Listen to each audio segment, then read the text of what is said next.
Doctor Vikrant Gupta, HOD computer science plus महाविद्यालय। एक बार फिर मैं लेकर आया हूं आपके लिए types of memory. Memory last हमने देखा कि मेमोरी क्या होता है, कंप्यूटर मेमोरी, उसकी मेजरमेंट यूनिट क्या है, उसको मापने की इकाई कौन सी होती है। तो जैसा कि हम पिछली क्लास में हमने देखा कि कंप्यूटर की जो मेमोरी होती है, जिस प्रकार ह्यूमन बॉडी में जो ब्रेन होता है उसमें जो मेमोरी होती है उसका संबंध सीधा सीधा होता है याददाश्त।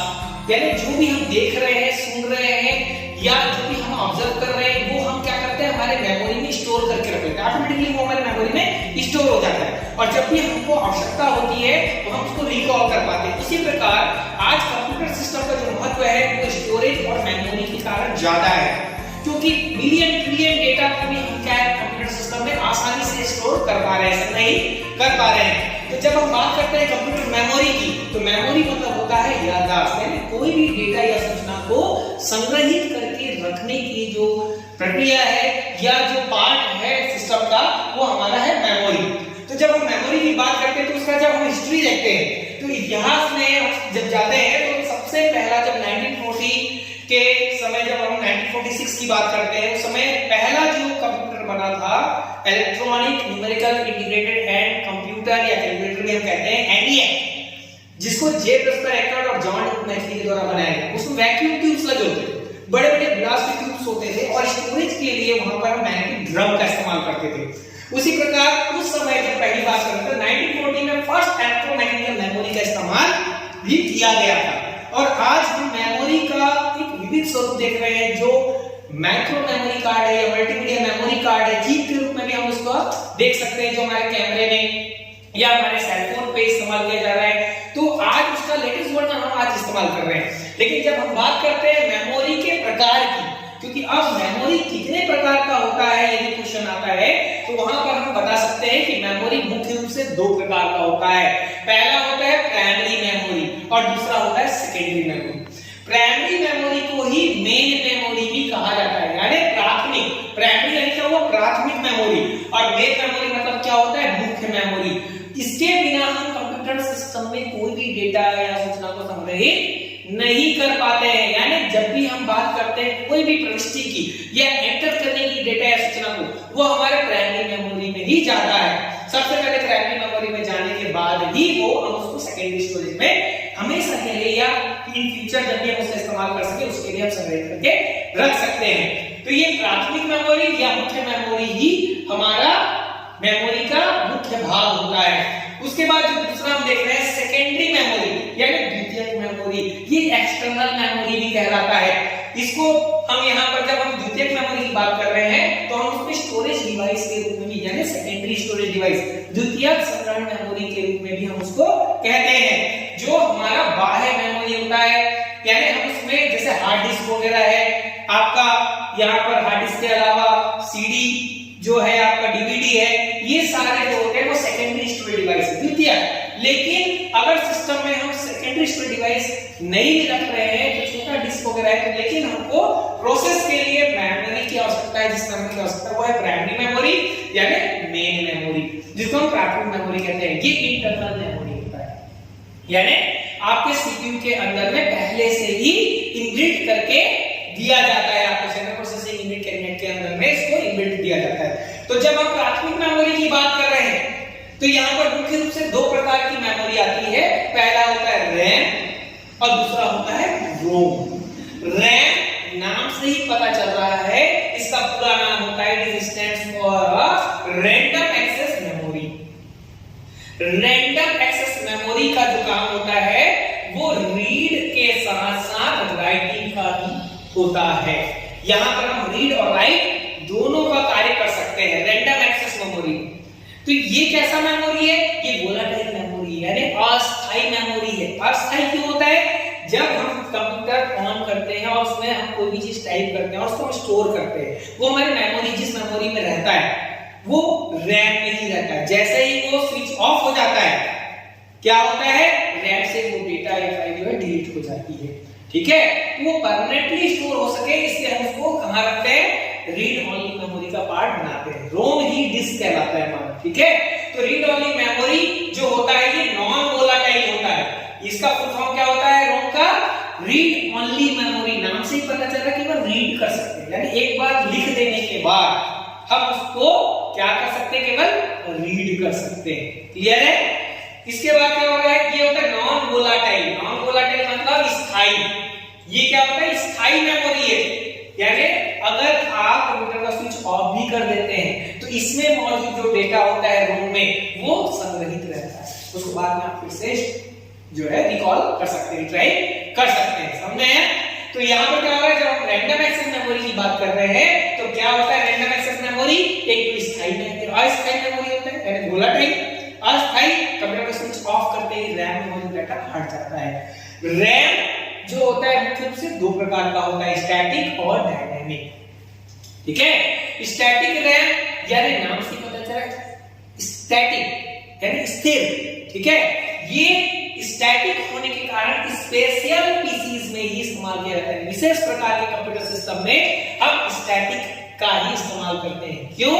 क्योंकि ये जो होता है कॉस्टली होता है, महंगा होता है, एक्सपेंसिव होता है, इसलिए हम ऑर्डिनरी पीसीज में इसका इस्तेमाल नहीं कर पाते हैं। ठीक है? ये रिलायबल भी होता है एक प्रकार से, क्योंकि इसका रिफ्रेश रेट कम होता है। हमको बार-बार डेटा को एनालाइज करने के लिए, उसको प्रोसेस करने के लिए हमको बार-बार रिफ्रेश नहीं करने की आवश्यकता पड़ती है, इसलिए ये क्या होता है, कॉस्टली होता है। तो ये है स्टैटिक रैम। और दूसरा होता है डायनामिक रैम। डायनामिक रैम जो होता है स्टैटिक रैम की तुलना में सस्ता होता है। ठीक है? सस्ता क्यों होता है, क्योंकि इसमें बार-बार रिफ्रेश करने की आवश्यकता पड़ती है। ये भले ही यहाँ संग्रहण के लिए जिम्मेदार है और ये स्पीड के लिए जिम्मेदार होता है। तो विशेष प्रकार के सिस्टम में हम स्टैटिक रैम का इस्तेमाल करते हैं जो कॉस्टली है, यानी स्पेशल पीसी में। और डायनामिक रैम जो होता है वो जनरली हमारे स्टोरेज के लिए ही जिम्मेदार होता है, जो सस्ता होता है स्टैटिक रैम की तुलना में। तो ये था हमारा रैंडम एक्सेस मेमोरी। इसी प्रकार जब हम बात करते हैं परमानेंट स्टोरेज की बात कर रहे हैं तो वो होता है रीड ओनली मेमोरी। रोम का पूरा नाम होता है रीड ओनली मेमोरी। ये कैसा मेमोरी है, नॉन वोलेटाइल मेमोरी है, स्थायी मेमोरी है। कंप्यूटर का स्विच ऑफ होने के बाद भी इसमें डेटा संग्रहित रहता है। ठीक है? तो जब हम बात कर रहे हैं रोम की, तो रोम विभिन्न प्रकार का होता है। पहला होता है पीरोम। पीरोम प्रोग्रामेबल रीड ओनली मेमोरी। नाम से ही पता चल रहा है रीड ओनली मेमोरी। रैम में रीड राइट दोनों कर पा रहे हैं, लेकिन रोम में हम क्या कर पा रहे हैं, केवल यहाँ पर रीड कर पा रहे हैं। ठीक है? फिर उसका आया पीरोम प्रोग्रामेबल रीड ओनली मेमोरी। नाम से पता चल रहा है एक बार प्रोग्राम लिख देने के बाद हम उसको रीड कर सकते हैं, उसको डिलीट नहीं कर सकते हैं। उसके बाद होता है आपका EPROM erasable programmable read only memory. यहाँ पे एक फैसिलिटी हमको प्रोवाइड की गई कि एक बार जब प्रोग्राम लिखा गया तो उसको आप इरेज कर सकते हो। ठीक है? इरेज कर सकते हो, तो erasable programmable read only memory. लेकिन इरेज करने के लिए हम किसका इस्तेमाल करते हैं, यूवी रेस, अल्ट्रावायलेट रेस का हम इस्तेमाल करते हैं।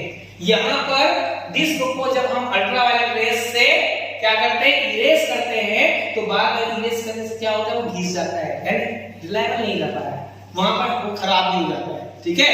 उसके बाद आता है EEPROM electronically erasable programmable read only memory. क्योंकि ये हार्ड था, हार्ड से मेरा डिस्क जल्दी खराब हो रहा था, इसलिए उसको अच्छा रखने के लिए, ज्यादा इस्तेमाल करने के लिए या ज्यादा दिन तक सुरक्षित रखने के लिए हम electronically erasable programmable read only memory का इस्तेमाल करने लगे।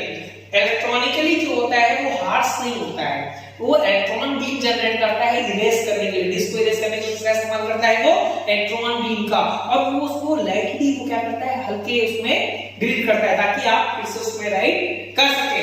उसके बाद होता है, लेकिन यहाँ पर क्या होता है, एक बार में एक लाइन, मान लीजिए 5 लाइन का प्रोग्राम है और जब आप उसको क्या करते हैं, डिलीट करते हैं electronically erasable programmable read only memory में इलेक्ट्रॉनिक बीम से इरेज करते हैं, तो ये एक बार में एक लाइन को इरेज करता है, ये दूसरे बार में दूसरे लाइन को इरेज करता है। ठीक है?